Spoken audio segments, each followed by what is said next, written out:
গত ফেসিবাদী আমলে সাতক্ষীরার বিপ্লবী ছাত্র জনতা যেভাবে আজাদির জন্য লড়াই সংগ্রাম করেছে, যেভাবে বাংলাদেশকে ফেসিবাদ মুক্ত করার জন্য জীবন উৎসর্গ করেছে, বাংলাদেশের 56,000 বর্গমাইল জুড়ে আপনাদের আত্মত্যাগের কথা এই জাতি শ্রদ্ধার সাথে স্মরণ রাখবে ইনশাআল্লাহ।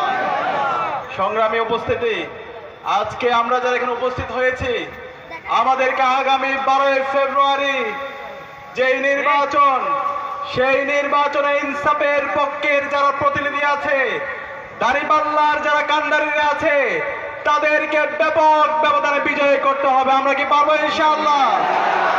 সাতক্ষীরাতে এসে আমরা শুধু শুনতে চাই না আগামীর বাংলাদেশের প্রধানমন্ত্রী মানবিক নেতা ডাক্তার শফিকুর রহমান শুধুমাত্র এখান থেকে 4টা আসন পাবে। আমরা শুনতে চাই এই সাতক্ষীরা থেকে বাংলাদেশের সবচেয়ে বড় ব্যবধানে আমরা আগামীর বাংলাদেশের প্রধানমন্ত্রী ডাক্তার শফিকুর রহমানকে এই 4টি আসন উপহার দিব ইনশাআল্লাহ। আমরা কি পারবো ইনশাআল্লাহ?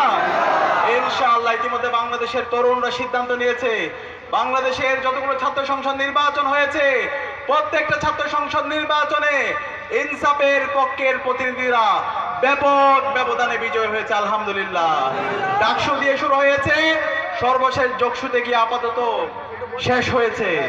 ডাকসু এবং যোগসুতে যে ফলাফল হয়েছে, আগামী 12 ফেব্রুয়ারি একই রেজাল্ট আপনারা দেখতে পাবেন ইনশাআল্লাহ।